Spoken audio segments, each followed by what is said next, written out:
बुराड़ी के सुदामा से मैं आखिरी पड़ाव में एक सवाल करना चाहूँगा कि केजरीवाल सरकार का दावा है कि जो पूर्वांचली किंग मेकर वोटर हैं वो हमारे साथ हैं। पूर्वांचली वोटर हैं तो हमारी जीत 100% सिक्योर है। तो आप इसे किस एंगल से देख रहे हैं? नमस्कार। सिद्धांत संग्राम के परिवार को, दर्शकों को आने वाले कैलेंडर वर्ष 2025 की अशेष शुभकामनाएं, मंगल कामनाएं। केजरीवाल सरकार, केजरीवाल जी जितनी भी बातें बोलते हैं उनकी सच्चाई कितनी है ये जनता तक पहुंच चुकी है।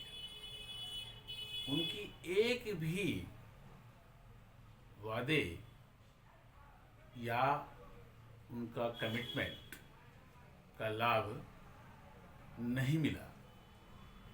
जो भी उन्होंने चीज़ें दी है, पानी की घोषणा की तो पानी मिल ही नहीं रही है, मिलती भी है आधी अधूरी गंदी। बस में फ्री की बात कर रहे हैं तो बस ही कम है, जितने की महीने का किराया नहीं बचता है उससे ज़्यादा का उसका मोबाइल चोरी और पॉकेट मारी हो जाती है बस में, और उससे ज़्यादा डीटीसी को घोटाले में धकेल दिए, जैसे जल बोर्ड को धकेल दिए। बिजली वाले अभी हमारे एलजी साहब ने पूरे दिल्ली में एक विशेष चार्ज को 50% किया है, जिससे 150-125 रुपये से लेके 600-700 रुपये तक का लोगों का लाभ होगा। और जो सब्सिडी का स्लैब पूर्व सरकार, जब शीला जी दीक्षित जी की सरकार थी, उनका जब तुलना इनके बाद से करेंगे तो वो ज़्यादा बेहतर था। उसमें भी इन्होंने बहुत बड़े कंपनियों से मिलकर के घोटाले किए। रही पूर्वांचल की बात, प्रवासियों की बात, गरीबों की बात, तो दिल्ली में ही कहता है एक और खड़ी है ऊंची इमारतें जो आसमान के छूने वाली है, दूसरी ओर खड़ी है गरीब की झोपड़ियां जिसके छप्पर चूने वाले हैं। क्या परिवर्तन उन्होंने 10 साल में कर दिया, और कब उन्होंने उनके लिए मन से काम किया, सिर्फ छलावा मारने की। और सच्चाई कई बार जुबान से निकल जाती है। उन्होंने एक बार कहा था, आपको याद होगा, कि बिहारी 500 रुपये लेके आते हैं और 5 लाख के इलाज करा के चले जाते हैं। बिहार का बिहारी तो है ही, दिल्ली में गरीब एक बिहारी का प्रतीक है। आप किसी लेबर चौक पर चले जाएंगे, चाहे वो राजस्थान के क्यों ना हो, जो कर रहा है दिहाड़ी वो सभी है बिहारी। और उस सभी बिहारियों को इन्होंने एक तमाचा मारा, जबकि इनके पास स्वास्थ्य की व्यवस्था नहीं है। स्वास्थ्य व्यवस्था इन सरकार के, जो दिल्ली में लोग रह रहे हैं, वो केंद्र सरकार के अस्पतालों में ही विश्वास करते हैं, लेकिन एक तरह से बड़ी बेइज्जती की। आज भी जो योजना वो 2100 रुपये देंगे, क्योंकि वो गरीब है, समझदार नहीं है।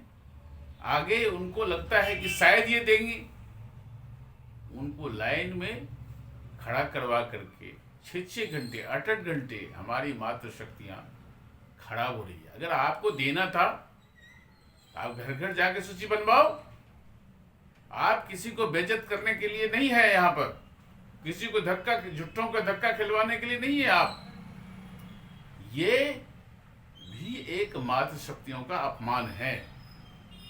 और किसी माता से आप पूछिए कि उनको 2100 रुपये चाहिए या उनके बच्चों की सही शिक्षा चाहिए, उनको दिल्ली में सिक्योरिटी चाहिए, उनको अच्छी स्वास्थ्य व्यवस्था चाहिए, उनको अच्छी पानी चाहिए, उनको बच्चों की रोजगार चाहिए। जब आपने कुछ नहीं दिया तभी तो 2100 रुपये के लिए भागने की कोशिश कर रहे हैं। तो आप निश्चित रूप से एक पूर्वांचल के नाम पर जो लीडर उन्होंने क्रिएट किया, क्या एक शब्द बोल पाए? जो सदियों से, द्रौपदी जी के समय से जमुना में छठ पूजा होती थी और इनके कार्यकाल में वो छठ पूजा बंद हो गई। उन पूर्वांचल के विधायकों को जो इनके दल में है, उनको चुल्लू भर पानी में डूब के मर जाना चाहिए कि जमुना में स्नान करने से अगर योग्य पानी नहीं है, उसके लिए जिम्मेदार कौन है? इतनी फैक्ट्रियों की गंदी नाला उसमें जा रही है और पूजन के लिए पॉल्यूशन होगा पूजन से। ये अगर किसी एनजीटी ने कहा है तो एनजीटी को संतुष्ट करना ये सरकार के काम थी। तो ये पूर्वांचल का जो बात वो कर रहे हैं कि हम इनको 2100 रुपये का सहारा लेंगे, उनकी ये बात कोई नहीं भूलेगा। और निश्चित रूप से आने वाले समय में पूर्वांचल के लोग बड़े स्वाभिमानी होते हैं। अगर किसी को गरीब आदमी है, उनके कोई मकान के चौराहे पर खड़ा कर दीजिए, अब बोलिए कि आपको ये मकान लिख देंगे, लेकिन आपको चौराहे पर 4 जूता मारेंगे। जो मेहनत कश है वो मकान नहीं लेगा, वो बोलेंगे तो 4 जूता आपको मारेगा। इसलिए कहता है जिंदगी फक्र है, मौत ही अंजाम है, जिंदगी के बाद जीना जिंदगी का नाम है। ये पूर्वांचल है, ये बिहारी है, ये गरीब है, इस पर वो अपने लाल